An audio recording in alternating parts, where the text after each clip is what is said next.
사랑합니다, 여러분. 오늘이 1학기의 마지막 수업인가요? 코로나라는 새로운 국면을 맞이하면서 여러분들도 선생님도 처음이었던 온라인 수업이 이제 중간 단계에 접어들었네요. 선생님이 부족한 점이 많았을 텐데 여러분이 많이 믿고 잘 따라주어서 정말 고맙습니다. 이제 예고 입시를 앞두고 있는 여러분에게 방학 동안 쌤이 큰 힘을 주었으면 좋겠어요. 오늘은 교과서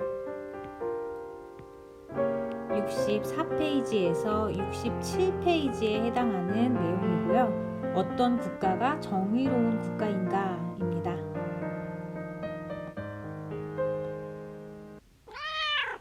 오늘은 어떤 내용을 배우게 될지 여러분들의 마음을 열어보도록 할까요?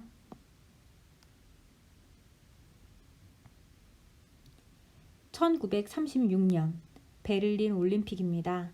어떤 동양인이 2시간 29분 19초 2라는 인간이 넘을 수 없다는 마의 신기록을 세웠습니다. 있는 힘껏 마지막 질주를 다한 이 선수는 베를린 올림픽의 금메달리스트가 되었습니다.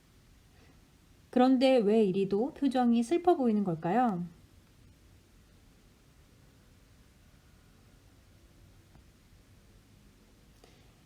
아래 더보기를 눌러서 동영상 설명에 있는 링크를 눌러 영상을 시청하고 오세요. 잘 보았나요? 슬픈 우승을 거머쥔 이 선수는 손기정 선수였습니다. 일제강점기 시절 우리나라에 가난하여 달리기밖에 할 수 없었다던 이분은 일장기를 달고 뛸 수밖에 없었죠. 마라톤에서 우승을 했지만 우승을 기뻐할 수 없었던 이유가 무엇이었을까요? 맞습니다.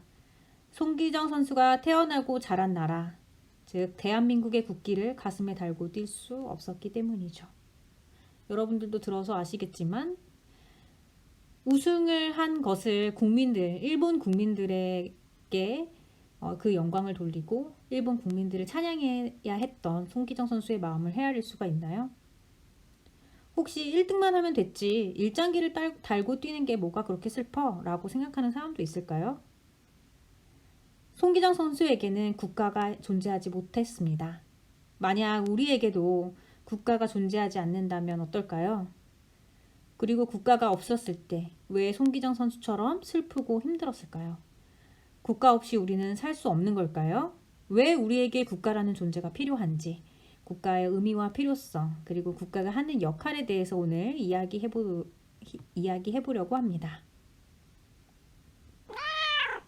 국가란 무엇일까요? 그 의미를 살펴보도록 하겠습니다.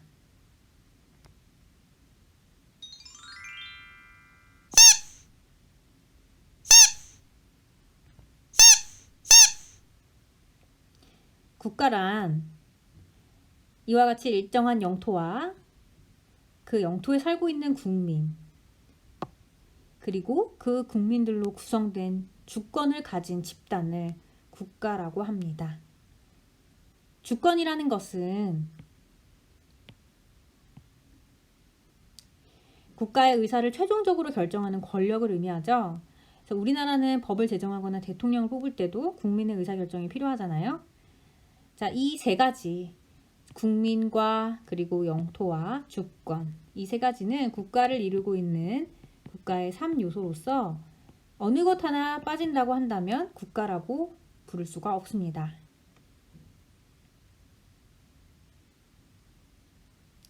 국가의 구성 요소는 다음과 같습니다. 방금 보았듯이 국가의 3요소, 일정한 영토와 그 다음 그 영토에 살고 있는 국민, 그리고 그 국민들이 가지고 있는 주권, 그리고 그 국민들이 소속감과 자부심을 가지고 있을 때 그것을 우리가 국가라고 부를 수가 있는데요. 앞서 말했던 영토, 국민, 국민 주권과 같은 요소들은 객관적인 요소라고 부르고요. 소속과 자부심과 같은 요소를 우리가 주관적 요소라고 부릅니다. 그렇다면 이런 국가는 언제, 어떻게, 왜, 어디서 생겨난 걸까요? 국가의 기원에 대해서는 여러 철학자들의 의견들이 있지만 아리스토텔레스와 그리고 홉스, 이 두 분의 이야기를 들어보려고 해요. 자, 국가가 어떻게 생겼는지를 알아보기 위해서 이 두 사람은 인간이 어떤 본성을 가졌는지에 주목합니다. 아리스토텔레스는 고대의 철학자죠. 아리스토텔레스는 이렇게 얘기합니다. 인간은 사회적 동물이야. 만약 인간이 혼자서 살아갈 수 없다고 생각을 하고 사회에 속할 수 없는 사람이 있다면 그 사람은 신이나 짐승일걸? 즉 인간은 본성적으로 사회적인 구성원이 되기 위해서 살아가는 동물이라고 생각하는 것입니다. 반면 홉스는 이렇게 생각합니다. 근대의 철학자죠. 인간은 이기적이고 자신의 이익을 쫓는 사람들이야. 그래서 국가가 없는 상태에서는 만인에 대한 만인의 투쟁, 모든 사람에 대해 모든 사람들은 싸울 준비를 하고 있다고 생각하고 있는 거죠. 언제나 이 국가가 없는 자연 상태에서는 전쟁 상태라고 생각하는 거예요. 선생님, 그럼 인간에 대한 기본적인 생각이 국가랑 대체 어떤 상관이 있는 걸까요? 자, 인간은 사회적 동물이라고 생각했던 아리스토텔레스는 혼자 살아갈 수 없기 때문에 인간은 사회적 동물이라 혼자서 살아갈 수 없기 때문에 먼저 결혼을 하여서 가정을 이루고 각각의 가정들이 모여서 마을을 이루고 이 마을이 모여서 국가가 된다라고 생각하는 이것을 우리는 자연 발생설이라고 부릅니다. 즉, 국가는 자연스럽게 사람들이 모여 살다가 사람들이 많이 모이게 되니까 국가가 되었다. 자연적으로 발생되었다라는 것이 아리스토텔레스가 생각한 국가의 시작, 국가의 기원이고요. 홉스는 인간이 이기적이라고 했죠. 그래서 사람들은 그들을 통제할 수 있는 무언가가 없기 때문에 항상 자신의 이익을 위해서 먹을 것과 자기가 살아가야 할 곳 등 자신의 이익을 위해서 항상 싸움만 하는 거예요. 왜냐면 자기가 먼저 그것을 가져야 하니까. 그런데 싸우다 보면 어떻게 해요? 스스로 위험해지는 상황이 처해지죠. 싸움은 서로를 다치게 하니까요. 서로 계속 싸우다 보면 스스로도 위험하다는 생각을 하게 되고 그래서 자신의 안전을 위해서 서로 싸우지 말자라고 약속을 하게 됩니다.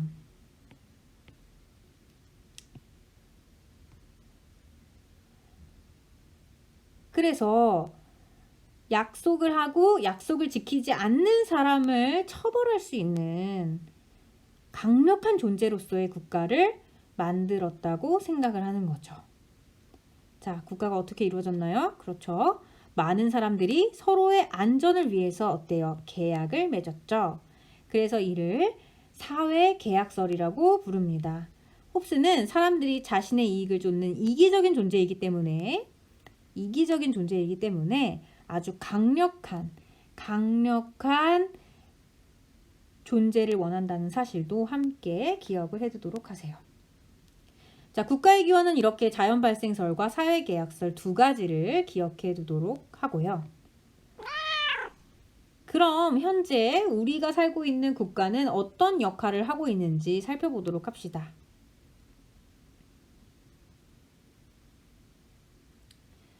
무엇이 어떤 역할을 하고 있느냐는 그 위기 속에서 훨씬 선명하게 드러난다고 생각해요. 그래서 우리가 코로나 상황에 빗대어서 국가가 우리에게 어떤 역할을 해주었는지를 한번 생각해 볼까요? 코로나가 발생하고 나서 국가의 각 부처들이 각고의 노력을 하고 있죠. 이것이 국가의 첫 번째 역할입니다. 우리가 매일 보고 있는 이 질병관리본부에서도 방송을 계속하고 있죠. 이 이유가 뭔가요? 국민의 생명과 안전을 보호하기 위한 이유죠. 국민의 생명과 안전을 보호해 주는 것이 국가의 첫 번째 역할입니다. 자, 여러분 이 광경을 본 적이 있나요? 코로나 사태가 일어나자마자 어때요? 마스크를 갖기 위해서 모두가 마스크를 찾아 나서는 마스크 대란이 일어났었죠. 그래서 우리나라에선 어떤 정책을 펼쳤냐? 공적 마스크를 공급하고 마스크 오브제를 실시해서 각 요일마다 자신의 마스크를 일정량의 마스크를 사게 했죠. 이렇게 국가는 혼란을 맞이하게 되면 혼란을 막기 위해서 사회 질서를 유지하는 역할을 합니다. 그 다음 세 번째, 코로나 사태에서 마스크를 살 수 없는 혹은 방역 물품이 없는 취약계층에게 마스크와 방역 물품을 지원하였고, 또 취약계층이 아니라 하더라도 국민들에게 긴급 재난지원금을 주었었죠. 자, 이와 같이 국가는 복지를 제공합니다. 자, 복지라는 것이 무엇입니까? 복지라는 것은 복자의 복지자를 씁니다.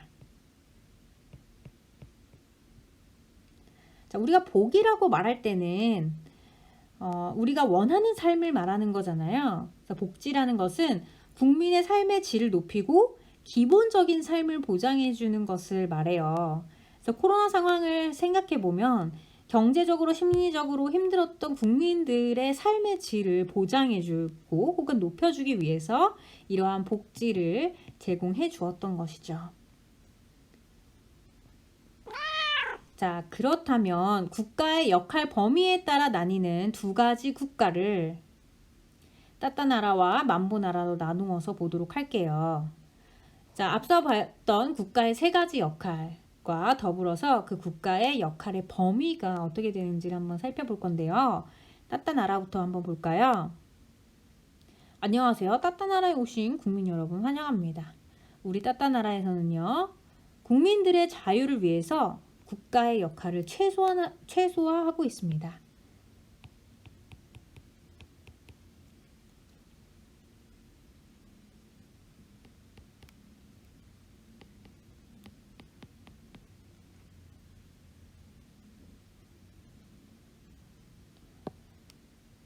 대신 국민들의 삶을 위해서 필요한 공공사업을 하지요.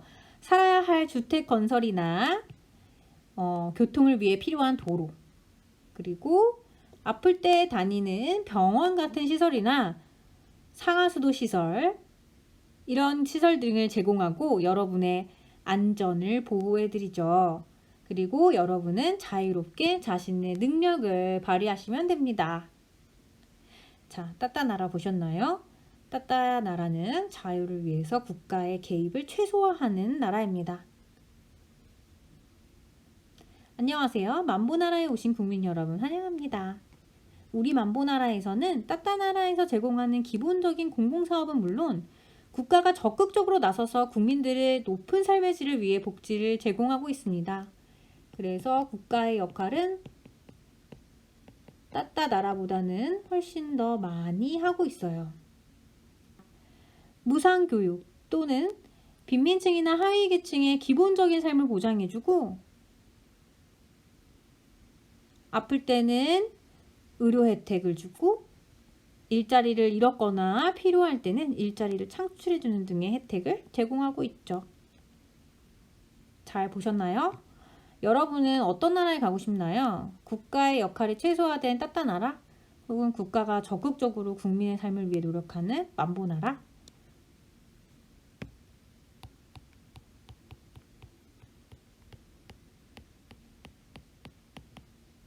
어떤 나라로 가고 싶은가요?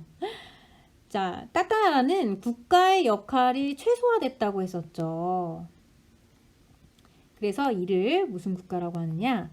소극적 국가라고 합니다. 그래서 국가의 역할이 소극적이다. 다른 말로는 뭐라고 하냐면 야경 국가라고도 해요. 자, 야경 국가라는 말이 무슨 말이냐면 밤 야자에 다음 울릴 경자를 써요. 그래서 위험이 있을 때 이렇게 사인 같은 걸 울려주는 거죠. 그래서 야경 국가라고 한다면은 그 역할이 밤에 안전을 위해서 경계해주는 그런 역할 정도로 한정되어 있다라는 뜻에서 야경 국가라고 불리는 거거든요. 자, 그래서 국가의 역할이 최소화된 만큼 어때요? 개인의 자유와 권리를 최대한으로 보장해 줄 수가 있습니다. 그래서 역할은 아까도 얘기했듯이 야경국가라고 부른다고 했죠. 밤의 위험을 알려주는 역할, 그러니까 즉 안전을 보호해주는 치안 유지 정도, 국토의 평화를 지켜주는 정도에 머문다고 할 수가 있습니다. 또한 우리 따따나라에서 볼 수 있듯이 뭐 주택 건설이나 도로 건설, 상하수도 시설이나 병원 등 이제 꼭 필요한 것들에 대한 공공사업에 한정되어 있죠. 하지만 국가의 개입이 적은 만큼 개인의 능력을 자유롭게 발휘할 수 있다는 점이 또 장점이 됩니다. 그러나 개인의 능력에 따라서 생기는 빈부격차의 발생을 해결하지 못한다는 점이 단점이고요. 그리고 공동체가 하나의 목표를 향해 추구하는 공동선을 실현하기는 어렵죠. 자, 그러면 만보나라 기억하나요? 자, 만보나라는 따따나라와는 다르게 국가가 적극적으로 국민의 기본적인 삶을 보장하기 위해서 노력한다고 했죠. 국가의 역할이 적극적이기 때문에 적극적 국가관이라고 부르고 이를 복지국가라고 합니다. 자, 국가가 국민을 위해 노력하고 있기 때문에 구성원이 안정감을 느끼고 있죠. 국민이 인간다운 삶을 살게 하기 위해서 교육이나 의료 등의 기본적인 삶을 보장하고 있기 때문이죠. 하지만 국가가 하는 일이 많아지는 만큼 개인의 자유를 침해할 우려가 있고 또 복지국가의 가장 큰 한계로서 세금 부담이 커질 수 있다라는 단점이 있습니다. 자, 여러분은 어떤 국가를 선호하나요? 선생님은 사실은 좀 많은 국민들이 안정적인 삶을 살 수 있는 만보나라, 복지국가를 좀 선호하기는 하거든요. 하지만 어떤 나라를 선호하든지 간에 국민의 행복한 삶을 보장해주는 정의로운 국가를 선호한다는 점에서 모든 사람이 아마 동의할 것입니다. 정의롭지 않거나 행복하지 않은 국가를 좋아하는 사람은 없겠죠? 자, 생각의 날개 달기 한번 같이 볼까요? 국가의 역할은 어디까지일까? 방금 보았듯이 소극적 국가와 적극적 국가가 있다고 했습니다. 그래서 국가의 역할이 어느 정도까지 미치느냐에 대해서는 사람들마다 생각이 다를 수 있는데요. 혹은 어떤 상황마다 생각이 다를 수도 있겠죠. 자, 먼저 책에 나온 내용을 가지고 같이 이야기해 보도록 합시다. 자, 재형이와 아람이의 대화입니다. 재형, 눈이 많이 와서 걸어 다니기 너무 불편하고 골목길도 엉망이야. 아람, 내 집, 내 점포 앞에 눈을 치우는 건 우리가 스스로 해야 해.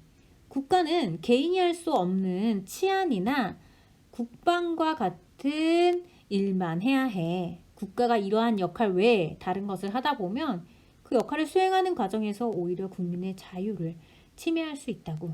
국가의 역할은 최소한에 그쳐야 해. 자, 재형이니? 시내 곳곳의 눈을 개인이 자발적으로 치운다는 것은 불가능해. 국가가 적절한 기준을 정해서 개인들이 의무적으로 치우도록 하던지 국가가 기준을 정해준대요. 아니면 공무원들이 치워야 해. 국가의 역할은 국민의 어려움을 덜어주기 위해 적극적으로 개입해서 국민이 행복하게 살 수 있도록 보살피는 것이야. 자, 우리가 방금 이야기했던 소극적 국가관과 따따나라의 예시를 통해서 봤죠. 그리고 말 그대로 적극적인 국가관, 그래서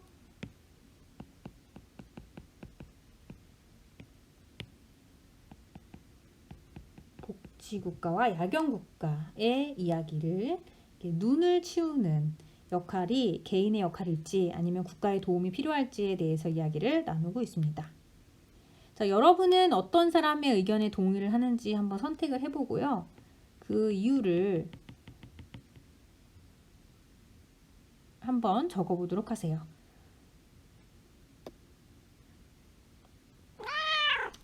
자, 이제 오늘 배웠던 내용을 다시 한번 확인해 보도록 합시다. 자, 국가의 기원에 대해서 아리스토텔레스는 인간의 본성이 사회적이기 때문에 여럿이 모여 살고자 해서 자연적으로 국가가 발생했다. 그래서 자연 발생설을 주장했고요. 홉스는 인간은 이기적이고 악한 존재라서 국가가 없는 자연 상태에서는 서로 이익을 위해서 다투는 만인에 대한 만인의 투쟁 상태이므로 자신의 안전을 보호할 수 없기 때문에 자신의 안전을 보호해 줄 수 있는 강력한 국가를 원해서 사람들끼리 계약을 맺었다고 했죠. 이것을 사회계약설이라고 부르고요. 자, 국가의 유형은 그 역할이 소극적이냐 적극적이냐에 따라서 소극적, 적극적 국가관으로 나눈다고 했고요. 국가의 역할이 최소화됐을 경우 국가의 역할이 줄어들면 어때요? 개인의 자유는 커지고 또 국가의 역할이 적극적인 경우 개인의 자유는 축소된다라는 점을 기억하시고요.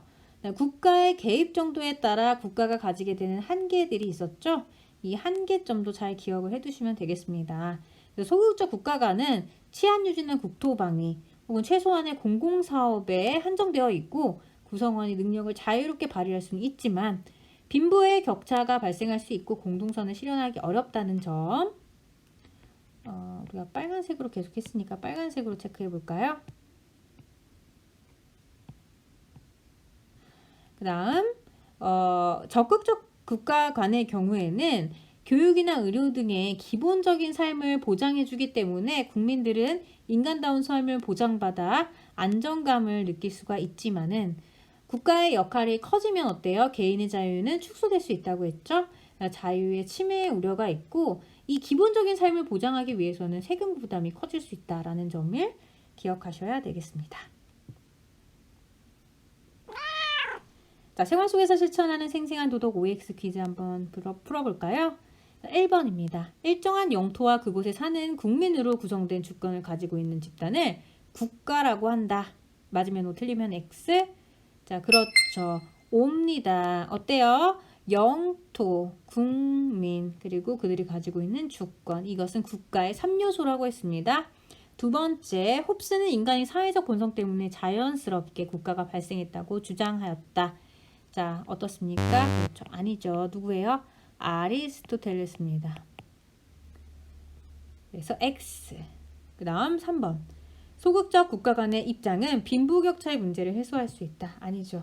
방금 이야기했죠? 빈부격차의 문제를 해소할 수는 없습니다. 빈부격차의 문제가 오히려 해결할 수 없다라는 것이 소극적 국가 간의 한계입니다. 그래서 X가 답입니다. 자, 오늘은 국가가 무엇인지, 국가의 의미와 필요성, 역할, 그리고 유형에 대해 배워보았습니다. 자, 여러분들은 국가가 왜 필요하다고 생각하나요? 만약 내가 속한 나라가 없다면 마치 집이 없는 것처럼 경제적으로 혹은 정서적으로 힘이 들 것 같기는 해요. 다른 나라의 국기를 달고 달리기를 했던, 마라톤을 달렸던 송기정님의 마음을 우리가 오늘 이 내용을 통해서 조금은 이해할 수가 있을까요? 자, 우리가 왜 국가를 필요로 하는지, 또 국가가 국민들을 위해서 어떤 점들을 노력하는지 오늘 한번 생각해 보도록 해요. 자, 다음 시간에는 정의로운 국가가 무엇인지에 대해서 생각해 보려고 합니다.